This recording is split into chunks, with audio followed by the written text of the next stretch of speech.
d'abord. waaw complot bi dafa leer nañ Moussa. pour yow dafa leer. non dafa leer nañ. d'accord même juge yi la yor dossier bi ñoo la ko gën a xam. même juge yor dossier bi waaw parce que dafa am ay éléments de preuve yu leer nañ yoo xam ni du simple accusation ay fait la yu nekk ci kaw table bi. bismillah. bi ma ci njëkk a tudd mooy. la tentative de corruption de Sidi Ahmed Mbaye. Sidi Ahmed Mbaye. mooy ki nga xam ne moom la ñu désigné comme étant le doomu Maodo Malick Mbaye. voilà xam nga moom gendarmerie déglu nañ ko. mais bañ ko dégloo. xam nga dañ lay déglu séparément après ñu def confrontation. def nañ confrontation diggante moom ak ki nga xam ne moom mooy Aïssata Ba. Aïssata Ba mooy deuxième masseuse bi nekkoon ci salle bi ak Adji Sarr waaw maman. bi takk der bi génnee. bàyyi leen ci biir bureau bi. daf ko doon jéem a corrompre pour que mu noppi bañ a wax. jéem na ko waaw te Aïssata Ba moo ko wax. bi gendarme bi ñëwee rek bañ koy dégluwaat daf ko wax li may wax nii mi ngi ci PV bi c'est clairement consigné dans le dossier. képp ku lire PV bi. boo demee ci partie fi ñu tudd Aïssata Ba. nga lire deuxième déclaration bi di nga fa gis lii may bëgg a wax. ci confrontation voilà ci confrontation bi mu naan kii Sidi Ahmed Mbaye jéem na ko jox 100 000 francs pour que mu noppi bañ a wax. te Sidi Ahmed weddiwu ko. waaw te moom moo weddiwu ko léegi lan lay bañ a ndaw si wax. muy benn. waaw loolu muy benn. deuxième chose mooy la progression suspendue de l'enquête c'est-à-dire que enquête bi. dafa am direction boo xam ne foofu la jëmul ñu daal di leen di freiner. mooy dafa naroon explorer la piste des commanditaires. ak ñi nga xamante ne ñoom ñooy les acteurs du complot. mais gis nañu ne dafa am précipitation boo xamante ne dañ leen freiner systématiquement. par la suite sax yaa ngi dégg ne commandant bi sax ñu ngi koy waaj a affecté ak yéen mel. waaw am nañu ko wax. waaw loolu nag bu ñu ko waxee lu ñu mën a gëm la parce que dans le passé ça a toujours été comme ça. am na sax ku ma dégg mu ne ñu ngi ko jëmale ci benn xaw ma lan buy wax ci buy lutter ci affaire terrorisme gi demee noonu. waaw parce que bu ngeen fàttali ko dans l'affaire Fatoumata Mokhtar Ndiaye. commissariat bu Pikine moo yoroon enquête bi. enquête bi ba mu saytoo li muy saytu ba pare Samba Sow ba ñu ko dégloo dafa wax ñi nga xam ne ñoom ñooy lii crime politique la. di wax tudd na sax ay commanditaires. enquête bi naroon jëm ci direction boobu ñu frété leen. inspecteur bi yoroon enquête boobu dañ ko jëlee commissariat Pikine affecté ko police bu ginnaaw raay. inspecteur Ndiouga policier boobu noonu Ndiouga la tudd moo yoroon enquête bi. ba mu naree explorer piste boobu dañ ko daal di freiné systématiquement jël enquête bi dénk ko keneen moom ñu affecté ko.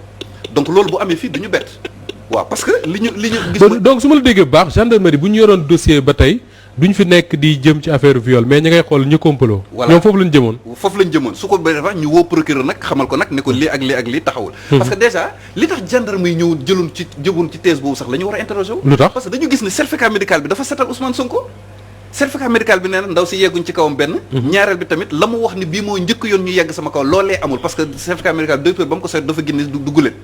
donc loolu tax kon enquêteurs yi gis ne kon am na loola xasu ci lii. d'accord ñu jéem a explorer la mais gis nga ni dañ leen a freiner donc loolu moom lu wér la loo xamante ne day attester la thèse du complot. la troisième chose bi nga xamante ne dañ ko découvrir rek récemment mooy la fraude sur l'âge de Adji Sarr. waaw boobu gis naa ñu ko évoqué aussi. voilà ne l'âge de Adji Sarr bokkul ak li ñu wax. voilà parce que Adji Sarr bañ koy déglu gendarmerie bañ ko ne ban année nga tudd dafa ne 3 mars 2000. yaakaar naa ginnaaw suba la war a doon anniversaire am xam naa Issa dina ko feete. alors bañ ko laajee gendarmerie dafa ne man 2000 laa judd. mais ginnaaw gi gis nañ ne dafa yor carte nationale d'identité boo xamante ni 2018 lañ ci def. 2008 lañ ci def 2008. donc ce qui veut dire que actuellement boo doon xool âge bi ñu ko jox fi ñu toll ay 13 ans la lay am. 13 ans. oui bu ñu sukkandikoo ci carte bi mu yor. ci carte bi mu joxe waaw. te loolu bokkul ak ba mu demee gendarmerie la mu fa déclaré. est-ce que Pape Ndiaye foofu sax xam naa dinaa la ci laaj. parce que man dégg naa ko démb mais quand même réaction bi laa amoon. des fois nit bu defee li nga xam ne moo di jugement. man li ma dégg mooy numéro carte d'identité bi. ci digg bi parce que fi nga xam ne fa lañ war a def. date de naissance bi. ci digg bi. foofu noonu numéro. registre bi numéro bi nga xam ne moom lañ am registre bi moom lañ ciy def. donc moo tax 2008 yi nekk ci est-ce que itam du 2008 lañ ko déclaré moo waral ci diggante foofu noonu ñu dugal fa 2008. waaw léegi suspicion bi am mooy ban moom kañ lañ def jugement bi lu jar a vérifier la. oui est-ce que defuñ ko et dans ce cas soo demee di déposer suñ la laajee ban année nga juddu mais année jugement bi ngay joxe. waaw année jugement bi. année jugement bi ngay joxe. xale bi xam nga moom doful dina jàpp ko. bañ ko laajee dafa ni 2000 laa judd. te salon de massage bi dafa am métier yoo xam ne loi bi day tere mineur exercer ko. bu ñu lay jox agrément dañ lay signifier ni salon de massage mineur waru fi liggéey. donc patron bi yaakaar na man mu jël risque bàyyi mineur muy liggéey ci biir salon de massage. oui non man boo ma mayee ma indil la. allez-y avant Pape Diagne. 2008 bi. en fait mun nañ ko jàppee ñaari mbir. année de déclaration tardive ou bien une audience foraine. loolu nag day indi erreur xam nga erreur yan lay jur. tey jii Adji Sarr bi nii 2008 boobu. su ci naroon dem déposer ji passeport. elle va rencontrer toutes les difficultés pour ñu établir ko passeport. parce que daañ ko laaj copie littérale. daañ ko laaj extrait du jugement mooy jugement bii nga xam ne. moom nañ le juge signé en 2008 wanee ni ko autorisé nañ ko pour mu am une déclaration de naissance. dégg nga boo ko xoolee nag da ngay gis fii jaaykatu café pël yu ci bëri je ne stigmatise pas. ñu ci bëri ci ñoom carte d'identité yu mel noonu nañu yore. mais yooyu. c'est fait à dessein par l'élite politique ñoom ñoo ko entretenu depuis 1960. parce que réservoir électoral la. xoolal rek tribunaux départementaux yi. alors ñaata problème ñoo fay am problème mu état Pape Ndiaye li logique. moo doon su fekkee ne dafa déclaré ne 2008 la juddu moo ne ci carte d'identité que plainte bi également loolu moo ci mën a nekk. mais mënuñu am date de naissance bii ci plainte bi. am beneen date de naissance ci carte d'identité c'est ça qui n'est pas logique. exactement loolu moo jaaxal nit ñi nag. léegi nag vrai date de naissance am ban la. de toute façon les avocats sont vigilants. bu ñu ko waree juge bés bu fi taxawee ni mineur la. avocats yi dinañ demander la production du certificat du extrait de naissance boo xamante ni moom mooy firndeel effectivement kii. minorité. d'accord loolu beneen piste ngi noonu. ñu ko ne Pape. beneen mbir bi mooy le SMS du complot mooy SMS bi nga xamante ni génn na te Ousmane Sonko bi muy def conférence de presse sax tudd na ko. te dégg ko kenn ku taxaw nag weddi ko. lu koo xamante ni démentir na par rapport ak SMS bi ak contenu bi ak. li Issa dégg ma ne Issa Pape ma wax la ci lenn man wax naa fii Issa doy na ma ci seede je crois une semaine ou 4 jours avant Aïda Mbodj def sortie bi que ne am na benn SMS buñ doon envoyé ba mu dal ci kenn ci avocat wu Ousmane Sonko yi mais je disais à Issa que je veux pas en parler parce que je détiens pas la preuve. moo tax man j'ai pas été étonné du tout d'entendre Aïda Mbodj en parler. te gis nga. waxoon naa ko sax turu avocat bi mu dal ci téléphone am. gis nga te ba léegi déggoo ko weddi. kenn du ko weddi kenn taxaw kenn du ko weddi. alors l'autre chose mooy. ñi nga xamante ne ñoom la ñu tudd par exemple acteurs yi nga xamante pour l'instant moom ñoom ñoo visible ci complot parce que am na ñett ñu ciy tudd. parce que boo xoolee Adji Sarr bi ñu ko dégloo moom dafa ne guddi googu noonu ba mu fa jógee. dafa dem ci benn médecin dafa am ko ñi nga xam ñoo ko gunge ñoo wax pour mu dem ci benn médecin boo xamante ne mi ngi fi nekk fële l'hôpital ak yu ni mel. léegi bañ ko laajee yow naka nga mën a yóbbu sa bopp parce que jamonoy couvre-feu lañ nekk te yow bokkoo ci nit yi nga xam ne loi bi autorisé na ñu war a circuler.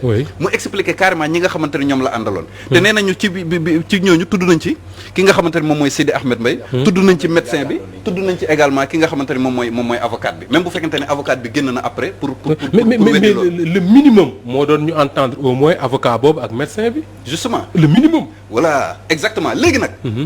xam nga moom nee na demoon na hôpital guddi googu wax léegi. dañ la violé. ci guddi gi nga dem hôpital. lan moo tax bindaluñ la kayit certificat médical. lan moo tax registre hôpital bi kii suñ la ñëwul loolu donc guddi googu noonu. fa Adji Sarr fanaan lu jar a lijjanti la. lu jar a lijjanti la. waaw parce que la mu wax ne demoon na hôpital. am registre yi noté wuñ ko.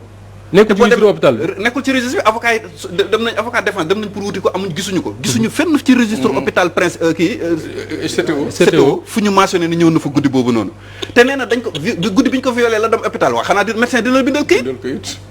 këyit boo xamante ne moo lay diagnostiqué. une affaire compliquée guddi googu fa mu fanaan fa Adji Sarr fanaan guddi kii la nuit des faits loolu tam beneen point d'interrogation la boo xam ne enquête bi war na ko yokk avant ñu bàyyi Issa ak Awa Dieng mu yokk septième point. septième mooy ban. pourquoi les réquisitions à opérateurs qui ont été faites. procureur bañ ko. pourquoi ñu bañ réquisition yooyu mooy septième preuve bi. pour ñu xool ñan lañ doon jokkoo. waaw oui. pourquoi te lu ñu gën a dem rek liste ko preuve complète di gën a yokk. non jàppal boobu après bu ñu paree man dinaa la ci jox nga. j'ai entendu un de nos confrères d'ailleurs Alioune Ndiaye que nous saluons au passage dire que c'était très simple def réquisition. xam effectivement SMS boobu ñu wax Ousmane Sonko moo ko envoyé. fan la jógee ñan ak ñan la ndaw si waxal téléphone. c'est pas diable on peut le faire et puis. on passe à autre chose li may daanelee lenn képp la. oui l'écrasante majorité des juges. ils ne sont pas convaincus de la culpabilité de Sonko li ëpp ci juges yi. ñoom gëmuñu ne lii lu am la ñoom mbir mi daf leen metti dañoo gis ne dañoo war a arrêter poursuite yi. li ëpp ci juges yi nag ñoo tax ñoom loolu mooy seen position. moo tax li doon jàmm. pour bañ gàcce.